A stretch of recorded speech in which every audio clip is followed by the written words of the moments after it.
ہر طرف چھائی ہے رحمت کی گھٹا آج کی رات۔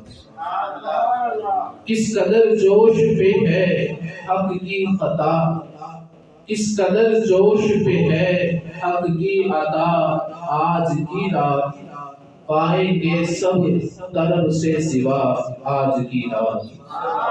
الحمدللہ یہ رات بڑی برکتوں کے حامل رات ہے۔ شب توبہ بھی ہے، شب براءت بھی ہے، شب سال ثواب بھی ہے۔ اس رات کو بہت سی برکتیں حاصل ہیں۔ انشاءاللہ کریم چند ایک ہم سننے کی سعادت حاصل کریں گے۔ سب سے پہلے درود پاک کی بہت ہی پیاری فضیلت آپ کے سامنے بیان کرتا ہوں۔ ویسے تو درود پڑھنا اتنا پیارا عمل ہے، اتنا پیارا عمل ہے، جیسے کہ نعمان بھائی بھی کہہ رہے تھے کہ رب نے قرآن میں فرمایا ہے ان اللہ وملائکتہ یصلون علی النبی یا ایھا الذین آمنوا صلوا علیہ وسلموا تسلیما، کہ بے شک اللہ اس کا فرشتے جو ہے وہ رب کریم کے اپنے محبوب صلی اللہ علیہ وسلم پر درود بھیجتے ہیں۔ تو اے ایمان والو تم بھی درود پڑھو۔ درود پڑھنا کتنا پیارا عمل ہے اور درود پڑھنے والے کو کس قدر برکتیں حاصل ہوتی ہیں، اس کے اوپر آپ کو ایک واقعہ سناتا ہوں۔ ایک بزرگ ہیں حضرت شیخ ابو حفص رحمت اللہ تعالی علیہ۔ آپ کا جب انتقال ہوا تو چند دنوں کے بعد آپ کے کسی دوست نے آپ کو خواب میں دیکھا۔ دوست نے پوچھا ما فعل اللہ بک، اللہ پاک نے آپ کے ساتھ کیا معاملہ فرمایا، آپ اس وقت کس حال میں ہے، آپ کے ساتھ قبر میں کیا گزری۔ اللہ اکبر۔ حضرت شیخ ابو حفص رحمت اللہ تعالی علیہ آپ نے ارشاد فرمایا مجھ پہ بڑا کرم ہوا۔ واقعہ یہ پیش آیا کہ جب مجھے قبر میں دفن کیا گیا تو منکر نکیر یعنی قبر میں سوالات کرنے والے فرشتے بھی وہاں پہنچ گئے۔ انہوں نے مجھے اٹھا کر بٹھایا اور سوال پوچھنے لگے۔ اتنے میں اللہ پاک کا فرمان آیا اے فرشتوں ٹھہر جاؤ، اس شخص کے گناہوں کو شمار کرو۔ اللہ اکبر۔ فرشتوں نے میرے گناہوں کو شمار کرنا شروع کیا۔ میں ڈر گیا کہ میں نے زندگی میں اتنے گناہ کیے ہیں، اللہ پاک کی اتنی نافرمانیاں کی ہیں، اگر میرے گناہوں کو شمار کیا جانے لگ گیا تو میرے گناہ تو بہت زیادہ ہیں۔ ادھر فرشتے گناہوں کو شمار کر رہے تھے، ادھر رب کریم نے فرشتوں کو حکم دیا اچھا فرشتوں ٹھہرو، اس بندے نے جو ہمارے محبوب صلی اللہ علیہ وسلم پر درود پڑھا ہے اس کو شمار کرو۔ اللہ اکبر۔ حضرت شیخ ابو حفص فرماتے ہیں فرشتوں نے درود کو شمار کرنا شروع کیا۔ کیا دیکھتے ہیں کہ جو گناہ شمار کیے تھے وہ کم رہ گئے۔ اللہ پاک کا کرم ہوا کہ جو میں نے حضور علیہ السلام پر درود پاک پڑھا تھا وہ بھر گیا۔ کیا ہوتا ہے رب کریم نے فرشتوں سے ارشاد فرمایا حسبکم یا ملائکتی، اے میرے ملائکہ تمہارا حساب اتنا ہی کافی ہے، فرشتوں اتنا ہی حساب کافی ہے، اذهبوا به الى جنتی، اس شخص کو میری جنت کی طرف لے جاؤ۔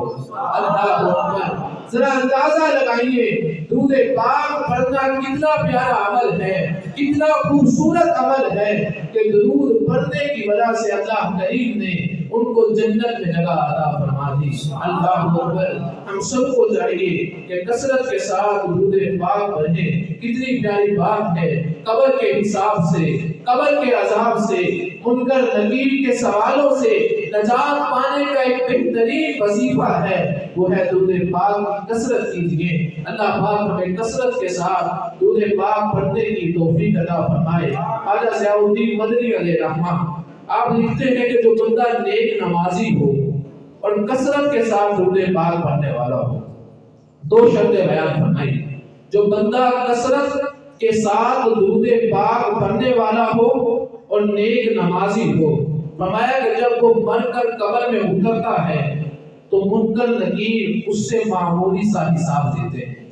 اللہ اکبر۔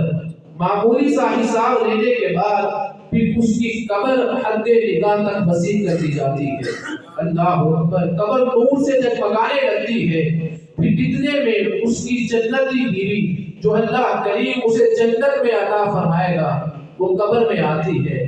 وہ شخص اس قبر میں آنے والی جنتی بیوی کو دیکھتا ہے، اس جنتی بیوی کے گلے میں ایک ہار ہوتا ہے، جیسے ہی اس شخص کی نظر اس ہار پر پڑتی ہے تو وہ ہار کے موتی بکھر جاتے ہیں، وہ ہار ٹوٹ جاتا ہے، اس کے موتی بکھر جاتے ہیں۔ وہ جنتی بیوی اس شخص سے کہتی ہے اے شخص پریشان نہ ہو، آؤ ہم مل کر اکٹھے کرتے ہیں۔ خواجہ ضیاء الدین مدنی علیہ رحمہ آپ لکھتے ہیں کہ وہ شخص اور اس کی جنتی بیوی ان موتیوں کو اکٹھا کرنے لگتے ہیں، ابھی موتی پورے اکٹھے نہیں ہوتے، اسی دیر میں قیامت آ جائے گی۔ اللہ اکبر، ذرا اندازہ لگائیے درود پاک پڑھنے والے کو اللہ کریم کتنا بخشے گا، کتنا فضل فرمائے گا کہ اس کے جو اسے قبر میں تنہائی محسوس ہونی تھی، جو اسے وحشت محسوس ہونی تھی، اللہ کریم نے درود پاک کی برکت سے اس کی اس وحشت کو دور کر دیا۔ تو ہم سب کو چاہیے کہ کثرت کے ساتھ حضور علیہ السلام پر درود پاک پڑھیں۔ اسی شاعر نے کیا خوب لکھا ہے، نبی کی شان میں ہو جس قدر درود پر ہو، نبی کی شان میں ہو جس قدر درود پر ہو، محبو پاؤ گے جنت میں کر درود پڑھو۔ جو اپنے کاموں کا انجام نیک چاہتا ہے، ہر ایک کام میں تم پیش کر درود پڑھو۔ تو ہم سب کو چاہیے کثرت کے ساتھ درود پاک پڑھا کریں، بآواز بلند درود پاک پڑھیے۔ الصلاۃ والسلام علیک یا رسول اللہ وعلی آلک واصحابک یا حبیب اللہ، الصلاۃ والسلام علیک یا نبی اللہ وعلی آلک واصحابک یا رسول اللہ۔ جیسا کہ میں نے آپ کے سامنے عرض کیا کہ آج شعبان المعظم کی 15ویں رات یعنی شب برات ہے۔ یہ رات بڑی برکتوں والی، عظمتوں والی، بلائیوں والی رات ہے۔ آج کی رات دعائیں قبول ہوتی ہیں، روزی تقسیم کی جاتی ہے اور سال بھر کے رزق کا آج فیصلہ کر دیا جاتا ہے۔ بلکہ حدیث مبارکہ میں آتا ہے کہ جب شعبان المعظم کی 15ویں رات آتی ہے تو اس رات قیام یعنی عبادت کرو، دن کو روزہ رکھو، بے شک اس رات کو سورج غروب ہوتے ہی اللہ پاک اپنی شایان شان آسمان دنیا پر تجلی فرماتا ہے۔ یعنی جیسے ہی سورج غروب ہوتا ہے، آسان لفظوں میں سمجھیے جیسے ہی مغرب کا وقت شروع ہوتا ہے، حدیث مبارکہ میں ہے کہ اللہ کریم اپنی شان کے مطابق آسمان دنیا پر تجلی فرماتا ہے اور ارشاد فرماتا ہے الا بالمستغفرین فاغفر لہ، ہے کوئی مجھ سے مغفرت طلب کرنے والا کہ میں اس شخص کی مغفرت کر دوں، الا مسترزق فارزقہ، ہے کوئی مجھ سے رزق طلب کرنے والا کہ میں اسے رزق دے دوں، الا مبتلا فاعافیہ، ہے کوئی پریشان حال کہ میں اس کی پریشانی دور کر دوں۔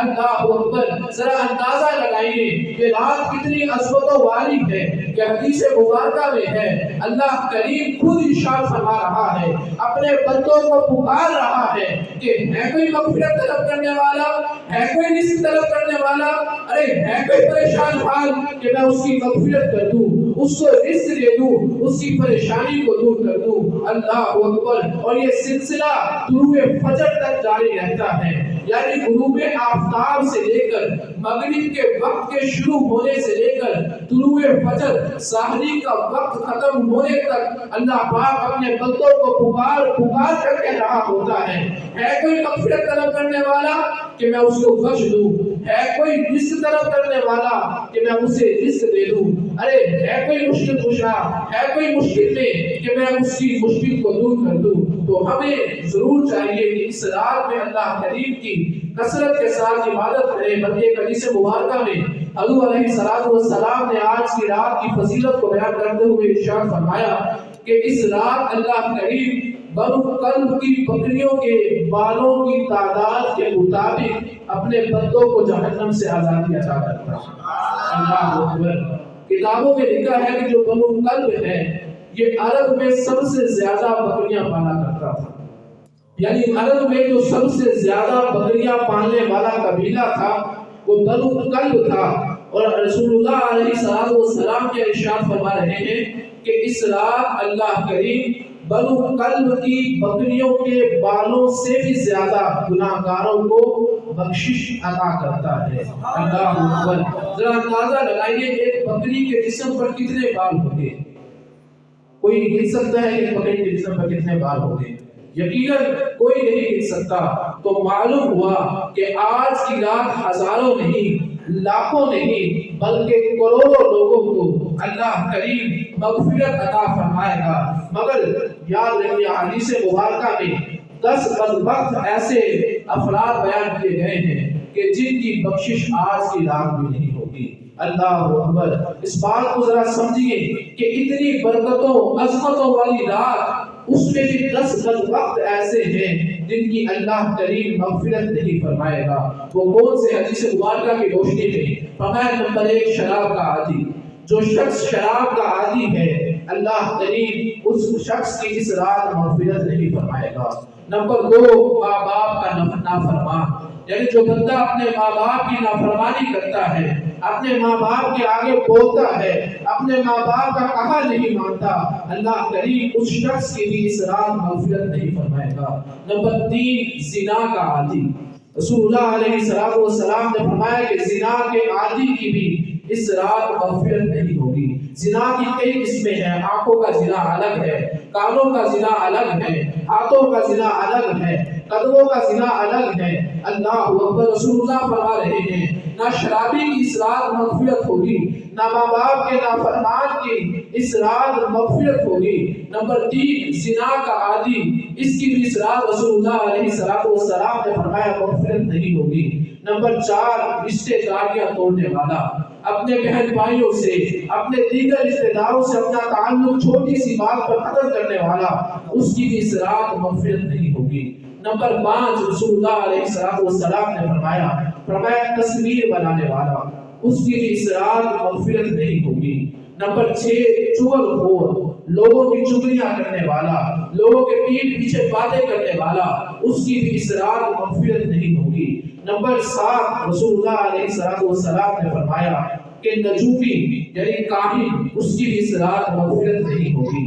نمبر 8 جادو ٹونا کرنے والا، یعنی کالا جادو جسے کہا جاتا ہے، اس ایسے شخص کی بھی رسول اللہ علیہ السلام نے حدیث میں فرمایا کہ مغفرت نہیں ہوگی۔ تکبر کے ساتھ پجامہ یا تہبند ٹخنوں سے نیچے لٹکانے والا، یعنی تکبر کے ساتھ وہ شخص اپنا پجامہ یا تہبند ٹخنوں سے نیچے لٹکاتا ہے، رسول اللہ علیہ السلام نے فرمایا کہ اس کی اس رات مغفرت نہیں ہوگی۔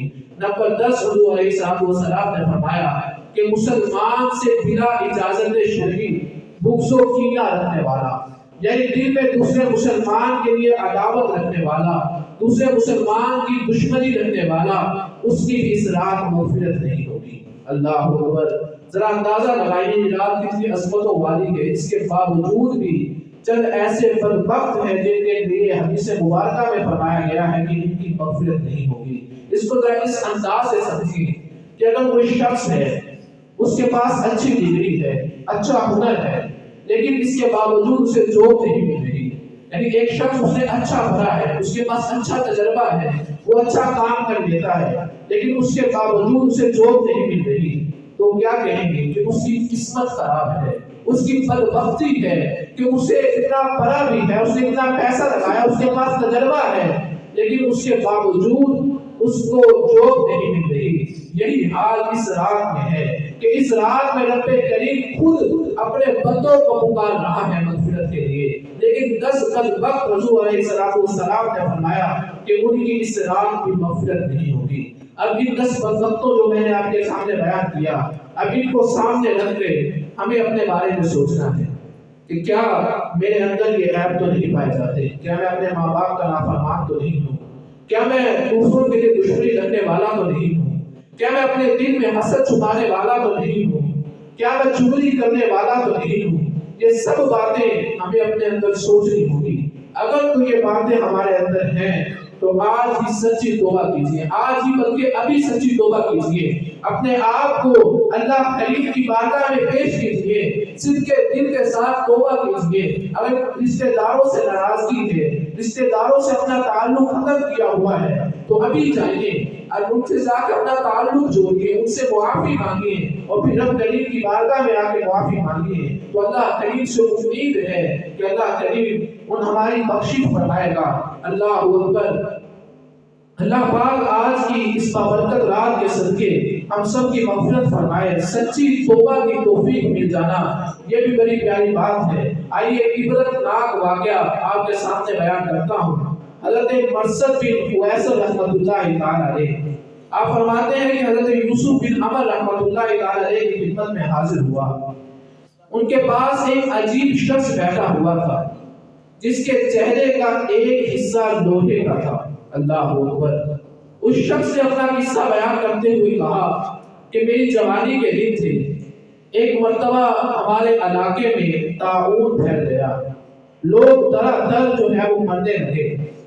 میں نے سوچا کہ کیوں نہ میں گولڈر بن جاتا ہوں، یعنی قبریں کھودنے کا کام شروع کر دیتا ہوں۔ چنانچہ میں قبریں کھودنے لگا۔ ایک مرتبہ مغرب و عشاء کا درمیانی وقت تھا، میں نے ایک قبر کو تیار کیا۔ اللہ اکبر۔ قبر کو تیار کیا، اس کے پاس بیٹھ گیا۔ کچھ ہی لمحات کے بعد میت کو لایا گیا، اس قبر کے اندر جو ہے وہ دفن کر دیا گیا اور لوگ اس شخص کو دفنا کے چلے گئے۔ میں ابھی وہی موجود تھا کہ اتنے میں اونٹ جیسی جسامت والے دو سفید پرندے آئے اور نئی قبر کے پاس اتر گئے۔ اب ایک پرندہ اس قبر کے سرحانے یعنی دائیں جانب کھڑا ہو گیا اور دوسرا جو ہے وہ اس قبر کے پاؤں کی جانب جو ہے وہ کھڑا ہو گیا۔ اللہ اکبر۔ کہتے ہیں کہ میں نے اس پرندوں کو جو دیکھا تو میرے دل میں ایک خوف سا پیدا ہو گیا کہ آیا یہ پرندے کون ہیں۔ کہتے ہیں کہ میں نے دیکھا کہ اس پرندے نے جو قبر والا تھا اس کے اوپر اپنا ایک پر مارا۔ اللہ اکبر۔ تو کہتے ہیں کہ جب اس نے پر مارا تو جو میت تھی اس پر مارنے کے جو اس کا ڈر تھا اس کی وجہ سے وہ پگھل گئی۔ اللہ اکبر۔ جب اس نے پر مارا تو اس کا جو ہے وہ میت وہ پگھل گئی تو اللہ اکبر۔ کہتے ہیں کہ میں سارا ماجرا دیکھ رہا تھا، دیکھتے ہی دیکھتے میں بڑی حیرانی سے بیٹھا تھا۔ اس پرندے نے میت کو ایک زوردار تھپڑ لگایا اور کہا تو وہی ہے جو زرد برق لباس پہنتا اور اسے تکبر کے ساتھ گھسیٹتے ہوئے سسرال جایا کرتا تھا۔ وہ مردہ چلایا، ہاں میں وہی ہوں، یہ برداشت کرنے کی طاقت مجھ میں نہیں ہے۔ اتنے میں اس پرندے نے ایسا زوردار تھپڑ دوبارہ لگایا کہ لاش کا تیل پانی نکل گیا اور قبر میں بہنے لگا۔ پھر اسے دوبارہ اصلی حالت پر لایا گیا۔ پرندے نے پھر کہا تو وہی نہیں جو زرد برق کپڑے پہن کر تکبر سے گھسیٹتے ہوئے سسرال جایا کرتا تھا۔ یہ کہہ کر اس نے پھر ایک زوردار ضرب لگائی، یوں 3 مرتبہ اسے مارا۔ اتنے میں اس پرندے کی مجھ پہ نظر پڑی۔ میں اس پرندے نے جب مجھے دیکھا تو کہا اس شخص کو دیکھو یہ کیسے ہمارا ماجرا دیکھ رہا ہے۔ تو اس نے ایک پر میرے پہ بھی مارا۔ جب وہ پر مجھے پڑا تو میرا جو چہرے کی حالت تم دیکھ رہے ہو یہ ایک جو لوہے کا ہو چکا ہے یہ اس پرندے کے مارنے کی وجہ سے ہے۔ یہ روایت تھوڑی آگے پیچھے ہو گئی لیکن اس روایت کا مفہوم ذرا سمجھیں۔ مفہوم یہ ہے کہ وہ قبر میں جب اس شخص کو رکھا گیا وہ شخص تکبر کرنے والا تھا تو اللہ کریم نے اسے ایسی سزا دی کہ اس پر 2 پرندے مسلط کیے اور ان پرندوں نے اس کو اس طرح مارا کہ جب ایک پر مارتے تھے تو وہ پگھل کر قبر میں پھیل جایا کرتا تھا۔ اسی طرح قیامت تک اس کے لیے عذاب کو جو ہے وہ جاری رکھا گیا۔ اب اس روایت کو دیکھ کر، اس واقعے کو دیکھ کر ہمارے لیے سمجھنے کا کیا درس ہے کہ تکبر کرنے والا یہ کتنا بدبخت ہے کہ اسے قبر میں بھی جو ہے وہ عذاب ہوگا۔ تو ہم سب کو چاہیے کہ آج کی رات میں جو یہ عیب سامنے بیان کیے گئے اگر ہمارے اندر موجود ہیں تو اس سے جو ہے وہ اللہ پاک سے معافی طلب کریں۔ جس طرح یہ رات شب توبہ ہے اسی طرح یہ رات جو ہے وہ شب اصالہ ثواب بھی ہے۔ یہ رات مردوں کو یاد رکھنے کی رات ہے۔ حدیث مبارکہ میں آتا ہے، روایات کا خلاصہ ہے کہ 15 شعبان کی رات جو فوت شدگان ہوتے ہیں وہ اپنے گھروں کا رخ کرتے ہیں، اپنے گھروں پر آ کر گھر والوں سے اس سارے ثواب کا مطالبہ کرتے ہیں اور کہتے ہیں گھر والوں ہم پر صدقہ کرو، ہمیں مثال ثواب کرو، اگرچہ روٹی کا ایک ٹکڑا ہی کیوں نہ ہو۔ اگر مثال ثواب کیا جائے تو وہ جو فوت شدگان ہے وہ خوشی خوشی اپنی قبروں کی طرف لوٹ جاتے ہیں، اور اگر مثال ثواب نہ کیا جائے تو وہ حیرت زدہ اور پریشان اور حسرت زدہ جو ہے وہ اپنے گھروں کی طرف لوٹتے ہیں، یعنی قبروں کی طرف جو ہے وہ لوٹتے ہیں۔ اس روایت سے جو سیکھنے کا عمل ہے وہ یہ ہے کہ فوت شدگان کو اس رات میں خصوصی طور پر یاد کیا جائے۔ ہمارے ہاں ویسے تو قبرستان جانے کا معمول ہے، لیکن افسوس کے ساتھ یہ کہنا پڑتا ہے کہ آج کی رات بھی قبرستان جا کر ہم بات چیت میں گزار دیتے ہیں، دوسروں کے ساتھ قبرستان میں مذاق مسخری کی جا رہی ہوتی ہے، حالانکہ جو قبرستان جانے کا مقصد ہے وہ یہ ہے کہ وہاں پر موجود مردوں سے عبرت حاصل کی جائے اور انہیں اصالِ ثواب کیا جائے۔ لیکن افسوس ہے کہ ہم وہاں جا کر اصالِ ثواب کرنا تو دور کی بات ہے، سلام دعا میں کوئی دوسرا اگر مل گیا تو اس کے ساتھ بات چیت میں اپنا سارا وقت گزار دیتے ہیں۔ تو آج کی رات میں توبہ بھی کیجئے، اور توبہ ایسی کیجئے کہ اس کے بعد گناہوں کی طرف پلٹنا نہ ہو، اور اس رات میں اپنے مردوں کو یعنی فوت شدگان ہیں انہیں بھی خوب اصالِ ثواب کیجئے۔ اللہ پاک سے دعا ہے جو کچھ سنا اس پر عمل کرنے کی توفیق عطا فرمائے، اور دوران بیان سرکت رسالی سے جو غلطیاں ہوئی اس کو اپنی رحمت کے صدقے معاف فرمائے، آمین بجاہ خاتم النبی۔